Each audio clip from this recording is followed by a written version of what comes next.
Masalah ada masalah. Oh. Ada orang menawar. Sisip. Apa yang terbaik? Ini nohok. Boro homaje itu Bodofa Upendranath ব্রহ্মক Bodofa উৎসবে সন্মান করে আমি বেলেগ বেলেগ দল সংগঠনের মানুষ হব পারে কিন্তু বড়োফা উপেন্দ্রনাথ ব্রহ্মর ক্ষেত্ৰত আমি একগত खुलुमबाय रायजोफोर आरोबाव बिथांखिब्ल इउटुब चेनेलनिफ्राय रायजो राजा बयनिसिमबो दिनैनि फुंबिलिनि गोजोननाय जासिहरग्रोनाय जाबाय रायजोफोर दिनै आङो गिबिसिनथारावनो नैबे सावगारिनि सायावहाय फंनैसो बाथ्रा बुंगोन नैथियावहाय रायजो राजा नोंथांमोन बिपिएफनि सिएमनि सायावहाय जोङो बाथ्राखौहाय सावरायलायगोन बिनिनो सिगां बड'फा उपेन्द्रनाथ ब्रह्म सारनि मान बावनायजों लोगोसे रुंसारि सानखौ फालिनायजों लोगोसे इउपिपिएलनि सिएमआ मा बुंदों बेखौबो नोंथांमोना खोनासंग्रोब्लानो जाबाय नोंथांमोना नुखादों साइडआवहाय ना बे साइडआवहाय जोङो बयबो नुगासिनो दंखायो मैयानि समावहाय 36थि बड'फा उपेन्द्रनाथ ब्रह्मजिनि मा होनो रुंसारि जानायनि सानमोन दा मैयाहाय जोङो बयबो नुबाय बर'नि गासैबो दैदेनगिरि लिडारखौहाय बेवहाय ज' मान बावनाय ना जुदि बर'नि गेजेरावहाय पलिटिक्सआवहाय एसेबां बेबायदि गोरोबज्लायाब्लाबो जाथिनि थाखाय साननाय हनायावहाय जुदि बेफोरबायदि गोरोबज्लायोब्ला गोजोननाय मोनदों मिथिबायना बेबायदि नुयोब्ला गोजोननाय मोनो नाथाय जोङो बयबो मिथिगौ गावजों गाव सैलाया गावजों गाव नायलायनो हाया मोनसे गाद्दिखौ लानानैनो दा बेफोरबायदिनि थाखाय जों बर' हारिया गुबुन गुबुन हारिजोंहाय नासयजागासिनो दङ मिथिबाय रायजोफोर एसे उनाव आङो भिडिअखौ दिन्थिनो थांगासिनो दङ नोंथांमोना भिडिअखौल' जोबजासे नायलांब्लानो जाबाय बे समाव गिबिसिनथारावनो इउपिपिएलनि सिएम प्रमद बर' सारा मा बुंदों नोंथांमोना खोनासंनानै लाग्रोदो बड'फा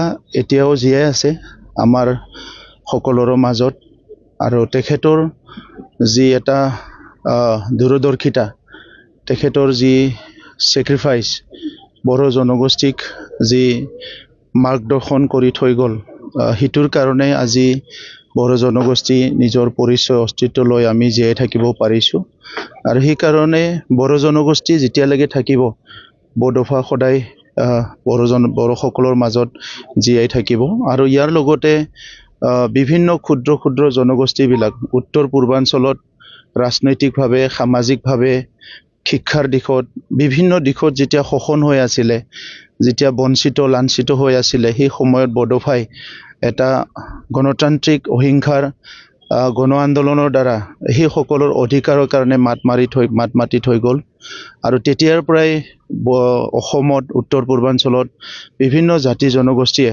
নিজৰ পৰিচয় নিজৰ অস্তিত্ব নিজৰ ভাষা সংস্কৃতি ৰক্ষণাবেক্ষণৰ কাৰণে মাত মাতি আহিছে আৰু আজিৰ তাৰিখত বহুত জনগোষ্ঠীয়ে সফল হৈছে আজি বড়ো জনগোষ্ঠীৰ ভাষা ভাৰতৰ এটা ভাষা হিচাপে স্বীকৃত হ'ল এই শিডিউলত বড়োসকলৰ আজি সংস্কৃতি জীয়াই আছে বড়োসকলৰ ৰীতি নীতি সকলো জীয়াই আছে বড়োসকল সেই সময়ত যিটো পৰিৱেশত আছিলে তাতকে বহুত ভাল পৰিৱেশত আজি বড়োসকল জীয়াই আছে যদিও আমাৰ আৰু বহুতখিনি আগুৱাই যাব লগা আছে তো সেই কাৰণে বড'ফা সদায় জীয়াই থাকিব বড'ফাৰ আদৰ্শ নিখিল বড়ো ছাত্ৰ সন্থাই সদায় জীয়াই ৰখাৰ কাৰণে এটা দীঘলীয়া এটা চিন্তাধাৰা লৈ পেলাই দূৰদৰ্শিতা এটা চিন্তা লৈ পেলাই কাম কৰি আছে আৰু আমি সদায় বড'ফাক জীয়াই ৰখাৰ কাৰণে আমাৰ পৰা যিমান পাৰোঁ আমি চেষ্টা কৰিম স্যার আজি বড়োফা উपेन्द्रनाथ ব্রহ্মর সমাধিক্ষেত্র থলুঙাপুরে বিভিন্ন দল সংগঠন রাজনৈতিক দলকে ধরে বিভিন্ন সংগঠন একত্রীকরণ এই একত্রীকরণের জৰিয়তে আপনি কি ক'ব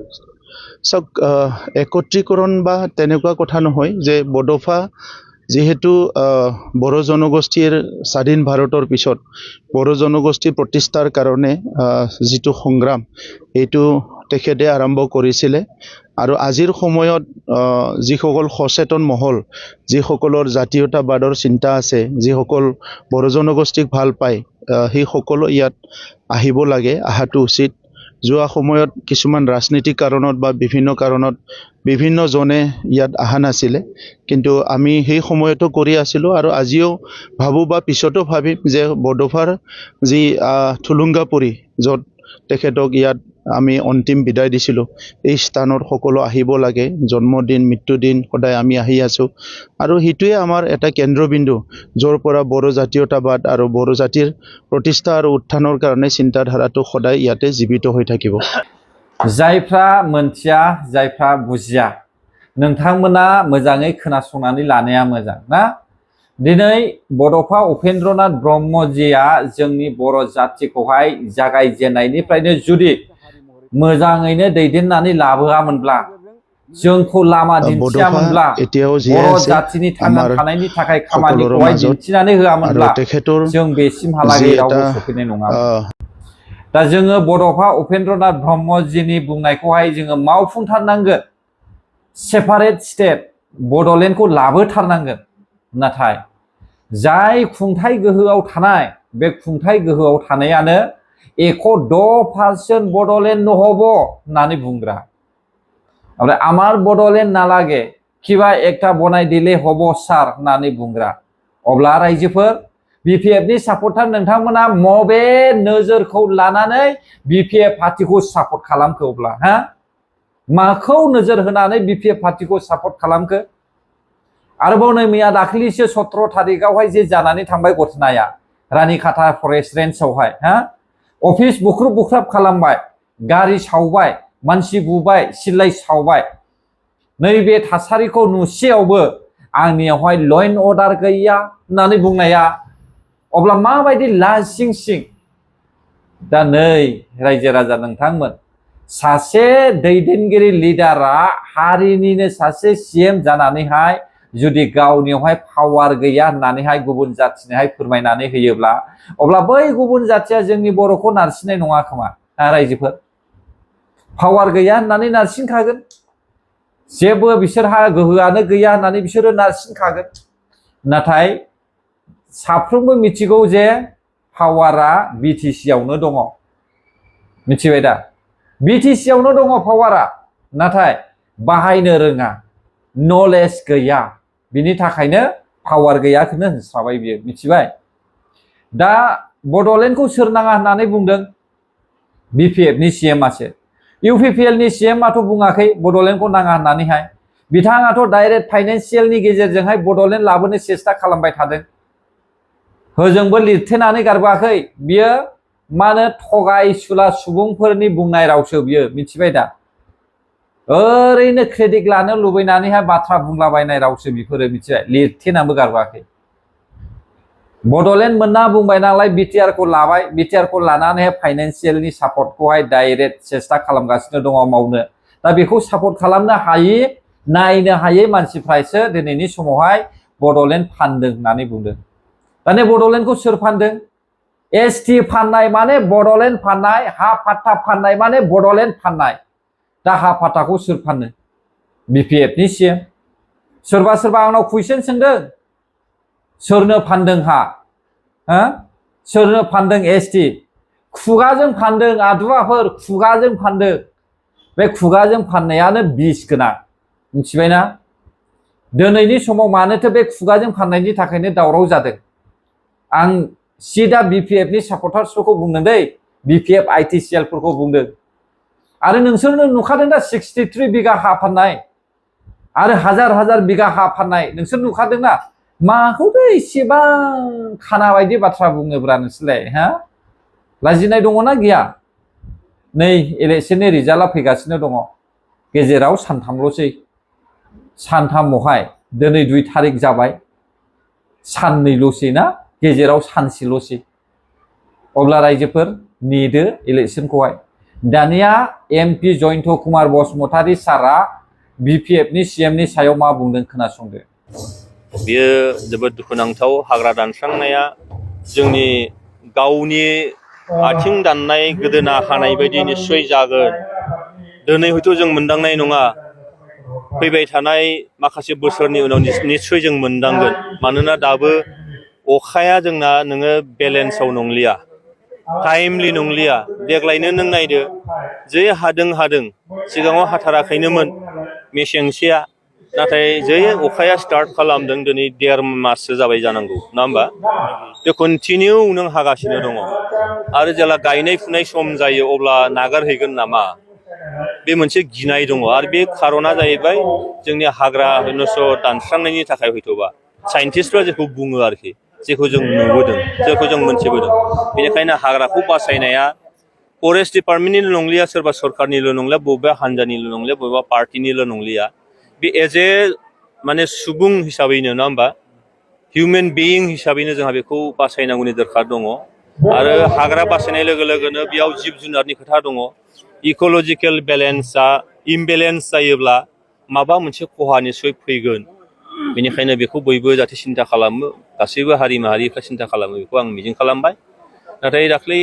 रुनिखातानि जाथायाव जोंहा मानगोनां चिफ बिथांनि जिखिनि फंनैसो जिखिनि बाथ्राफोर बे एसे इमेच्युर जानाय बायदि आं मोनदों मानोना फरेस्ट डिपार्टमेन्टखौ ट्रेन्सफार साबजेक्ट होननानै बुंबाय आरो नंखागौबोखा ट्रेन्सफार साबजेक्ट फारसेजों आंनि आखायाव आयेन शृंखला गैया बेनिखायनो रिपर्ट लानानै स्टेटआव हरगोन होननाय बाथ्राया एसे साननो गोनां बाथ्रा जादों आरो मानोना फरेस्ट डिपार्टमेन्ट जुदि ट्रेन्सफार डिपार्टमेन्ट आरो नों सासे केबिनेट रेंकनि माने जायो आसामनि केबिनेट मिनिस्टारा जेरैहाय गोहो दङ बिटिआर बा बिटिसिनि चिफ आरो डेपुटि चिफआ केबिनेट रेंकनि जायो दा केबिनेट रेंकनिबा नोंनावनो डिसिसन लानो हानाय आरो ट्रेन्सफार जिथु साबजेक्टआ फरेस्टआ बेखौ नों बोरै लांनो लुबैदों बे नोंनि सायाव नोंथाङा मा लुबैदों बेखौसो नों लिंहरनो हायो खिन्थु सिदा सिदे नोंनिफ्राय जेबो एक्सन रिएक्सन गोहो गैया होननानै बुङोब्ला बे साननो गोनां जायो मानगोनां प्रमद बर' बिथांनि दैदेननायाव 5 बोसोरा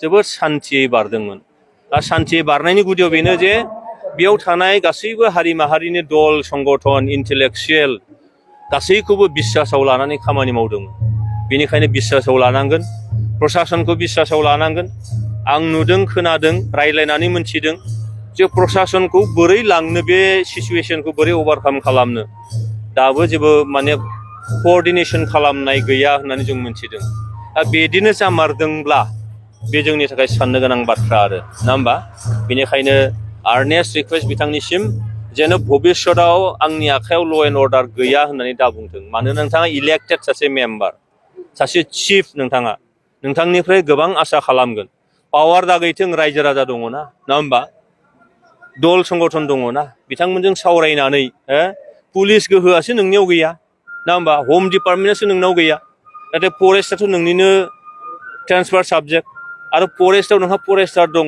बेयाव फर्स दङ दा होमबा गोहोआ मानो गैया गोहोआ निस्सय दङ बाहायनोसो रोङाखै आं बेखौ सानो आरोखि बेनोथ' जादों जोबोद लाजिथावना आरो मा होनना बुङो मुगैथावना बाथ्राफ्रा मिथिबाय दा गनायजाथावखाया सासे सीएम जालायनानैहाय आंनियाव पावार गैया होननानै बुङोब्ला गावखौनो लाजिनाय मोनदोंना मोनाखै बुंलाय दा गावनो पावार गैया होननानै बुंबाय अब्लाथ' बै बेदर गोसोमफ्राबो नारसिनखागोन जुजिखागोन बिसोरो दिनैहाय जोङो सिखा गंसे लानानैहाय बाहेरायाव ओंखारनो हाया जोंखौहाय हमोमोन बै समावहाय नाथाय दिनैनि समावहाय सावथालफ्रा लबर लानानै आखायाव बोरला लानानै सिखा रुवा लानानै बाहेरायाव ओंखारो अब्ला बिसोरखौ भारत सरकारा हमा आसाम गभर्नमेन्टआ हमा अब्ला नोंथांमोनालाय माथो बुजियो जोंबोथ' बानायना लानो हायो लबरखौहाय जोंबोथ' गोरों बोरलाखौबो गोरों बानायनोहाय जोङो जंखौबो गोरों बानायनोहाय बै समावहाय सिखना जोहोलावनि समावहाय थलवारजों नांबोदों दाहाल थुंग्रिजों नांबोदों बिर दैमालुनि समावहाय बोरला थिरजोंहाय नांबोदों अब्ला जोंनि बर'आबोथ' बोरला थिरजों गेलेग्रासो दा अब्ला मानोथो सरकारालाय बे सावथालफोरनोल' बेबायदि खाबुखौ होदों रायजोफोर बेखौहाय जोंनि दैदेनगिरि लिडारफ्रा कमप्लेन होनो हाया नामा बन्द खालामनो हाया नामा लाजिनांगौ दिनैनि समावहाय बिपिएफनि सीएम मिस्टार महिलारिया आरो माब्लाबो दा बुंसै बेबायदि बाथ्राखौहाय मिथिबाय दा नङाब्ला बर' हारिया जोबस्रांगोन बेखौहाय सिन्था खालामखा रायजोफोर माब्ला इभिक्सन खालामो नायनोसै रायजोफोर समा सफैग्रोथोंसै रिजाल्टनि उनाव मा मावो नायनोसै गोजोन्थों अब्ला जायफ्रा आंनि भिडिअखौ जोबजासे नायबाय बर' हारि जै जाथों जय बर' हारिनि।